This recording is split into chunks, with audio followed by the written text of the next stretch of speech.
Assalamualaikum warahmatullahi wabarakatuh. Perkenalkan, nama saya Alfiatun Nikmah dari jurusan Ilmu Hadis kelas 2B. Video ini dibuat untuk memenuhi tugas ujian akhir semester pada mata kuliah kajian teks Arab yang diampu oleh Bapak Imam Ahmadi.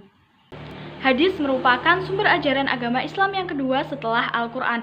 Fungsi dari hadis yakni menguatkan, menjelaskan, serta menerangkan apa yang tidak tertuliskan dalam Al-Quran. Dan urgensi untuk mempelajari hadis, terutama kita sebagai umat muslim tentunya wajib untuk memahaminya, karena Allah sendiri telah memerintahkannya dalam Quran Surat An-Nisa ayat 80 yang berarti, barang siapa yang menaati Rasul, maka sesungguhnya ia telah menaati Allah. Nah, untuk berikutnya saya akan menjelaskan tentang salah satu kitab hadis, yakni kitab Fathul Bari, Syarah Imam Al-Bukhari. Kitab ini dikarang oleh Al-Imam Al-Hafidh Ibnu Hajar Al-Asqalani. Kitab ini merupakan kitab yang sangat penting kedudukannya terutama pada kalangan Ahlus Sunnah wal Jamaah, karena kitab ini adalah penjelasan dari kitab Sahih Bukhari. Untuk menyusun kitab ini sendiri, beliau membutuhkan waktu hingga 25 tahun untuk menyelesaikannya, dan kitab Fathul Bari ini merupakan kitab yang paling sempurna dan paripurna dengan syarah hadis hampir semuanya didapatkan di sini. Dan yang akan saya jelaskan yang pertama dalam kitab ini yakni mengenai bab permulaan turunnya wahyu. Bismillahirrahmanirrahim. Kitab Badi'ul Wahyi. Bab Badi'ul Wahyi. Qala Asy-Syaikhu Al-Imamu Hafidhu Abu Abdillahi Muhammad ibnu Ismaila ibni Ibrahima ibni Al-Mughirati Al-Bukhari rahimahumullah ta'ala. Amin. Kaifa kana bad'ul wahyi ila Rasulillahi sallallahu alaihi wasallam wa qaulullahi jalla dzikruh. Bab ini menerangkan tentang permulaan turunnya wahyu. Syekh Al-Imam Al-Hafiz Abu Abdullah Muhammad bin Ismail bin Ibrahim bin Mughirah Al-Bukhari berkata, cara permulaan turunnya wahyu kepada Rasulullah SAW, Allah berfirman dalam Al-Quran, Bismillahirrahmanirrahim, Inna auhayna ilaika kama auhayna ila nuhi wan nabiyyina min ba'dih, yang berarti, sesungguhnya kami menurunkan wahyu kepadamu Muhammad seperti kami menurunkan wahyu kepada Nabi Nuh dan nabi-nabi setelahnya. Quran Surat An-Nisa ayat 163. Imam Al-Bukhari berkata, Bismillahirrahmanirrahim, untuk memulai cara permulaan turunnya wahyu kepada Rasulullah SAW. Adapun pertanyaan yang ditujukan kepada Imam Bukhari tentang tidak dimulainya penulisan kitab ini dengan kalimat hamdalah dan syahadat sebagai pengalaman dari hadis Nabi SAW. Setiap pekerjaan yang tidak dimulai dengan membaca hamdalah atau memuji Allah, maka pekerjaan itu akan terputus dari rahmatnya. Wahyu menurut bahasa atau etimologi adalah memberitahukan secara samar atau dapat diartikan dengan tertulis, tulisan, utusan atau ilham, perintah, dan isyarat. Sedangkan menurut terminologi atau syariat adalah memberitahukan hukum-hukum syariat, namun terkadang yang diberitahukan atau yang dimaksud dengan wahyu adalah sesuatu yang diwahyukan, yaitu kalam Allah yang diturunkan kepada Nabi Muhammad SAW. Adapun pengertian permulaan turunnya wahyu adalah segala sesuatu yang berkenaan dengan permulaan turunnya wahyu. Inna auhayna ilaika, sesungguhnya kami menurunkan wahyu kepadamu Muhammad. Ada pendapat yang mengatakan disebutkannya Nabi Nuh dalam ayat tersebut menunjukkan bahwa Nabi Nuh adalah nabi yang pertama kali diutus oleh Allah atau nabi yang pertama yang kaumnya mendapat siksaan, sehingga dengan demikian tidak menyalahi Nabi Adam sebagai nabi yang pertama.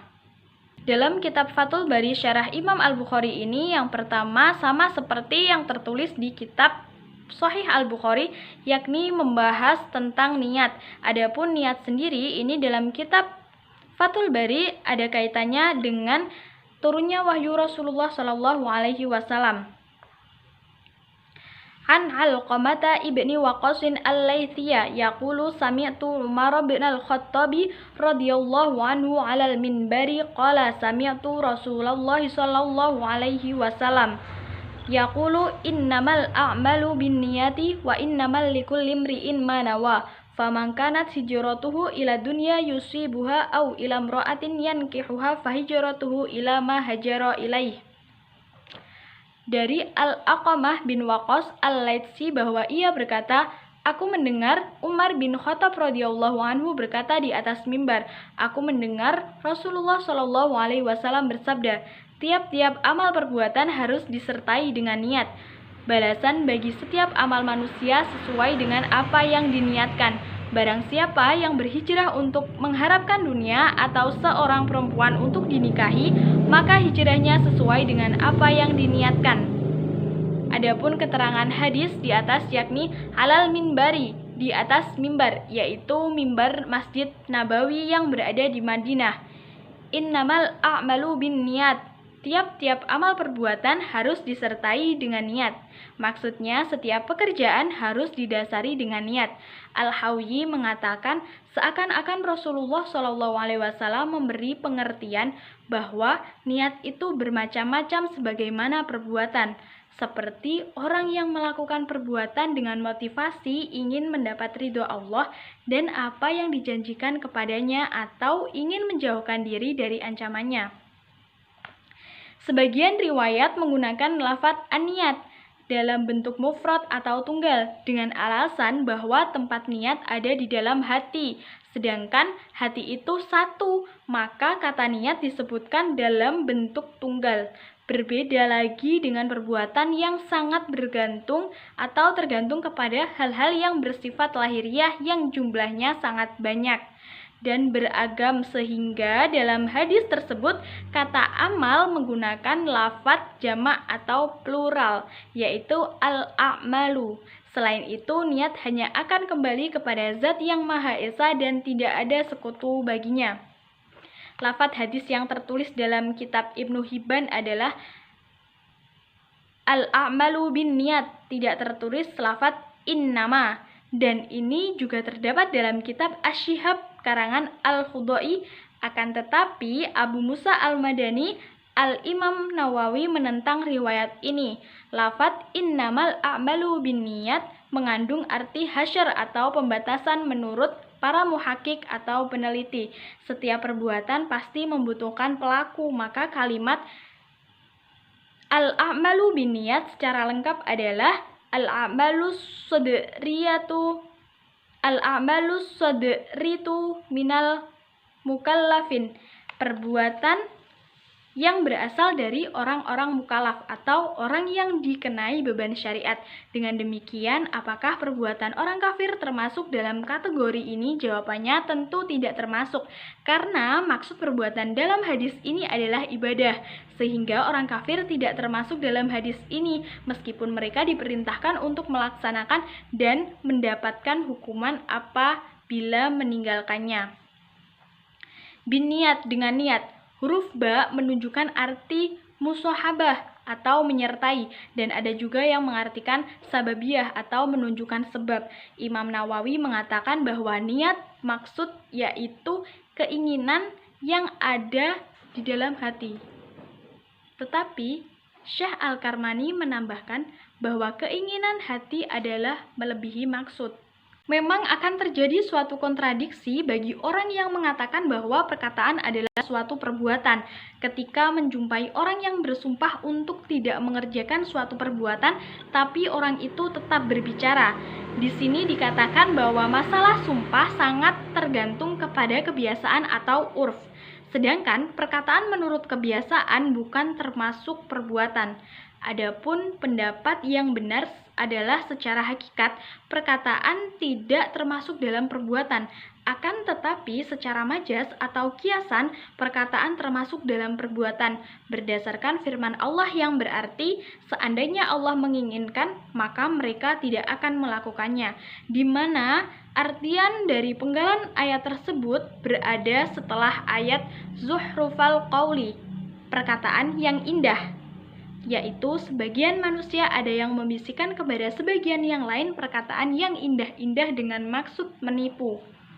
Ibnu Daqiq al-Id berkata, orang yang mensyaratkan niat dalam suatu perbuatan, maka kalimat yang dihapus dalam hadis tersebut diperkirakan adalah kalimat syihatal amali atau sahnya perbuatan. Dan bagi yang tidak mensyaratkan niat, ia memperkirakan kalimat kamalal amali atau kesempurnaan perbuatan. Adapun pendapat yang paling kuat adalah pendapat pertama. Sebagian ulama tidak mensyaratkan niat dalam melakukan sesuatu perbuatan. Perbedaan tersebut tentu bukan pada tujuannya, tapi hanya pada sarana atau wasilahnya saja. Maka mazhab Hanafi dalam hal ini tidak mensyaratkan niat dalam wudhu. Demikian juga Al-Auza'i tidak mensyaratkan niat dalam tayamum. Memang di antara ulama terjadi perbedaan pendapat dalam masalah ini. Namun inti perbedaan terletak pada apakah niat harus disertakan dalam permulaan atau perbuatan atau tidak, sebagaimana yang diterangkan dalam pembahasan fikih. Al dalam lafadz an-niat diakhiri dengan dhamir atau kata ganti, yaitu al-a'malu bin niat, yang berarti amal perbuatan adalah tergantung niatnya. Kesimpulan dari kitab Fathul Bari, syarah Imam Al-Bukhari yang dapat saya sampaikan mengenai hadis tadi, yakni mengenai niat, adalah larangan bagi kita mengerjakan sesuatu jika kita tidak mengetahui niat kita atau tidak mengetahui hukumnya secara jelas, karena hal itu akan menjadi sia-sia bagi yang mengerjakannya. Jadi ketika mengerjakan sesuatu, kita harus tahu dulu apa niat kita dan bagaimana hukumnya. Cukup sekian yang saya sampaikan mengenai penjelasan kitab Fathul Bari syarah Imam Al-Bukhari, dan saya akhiri, wallahu muwafiq ila aqwamit thariq. Wassalamualaikum warahmatullahi wabarakatuh.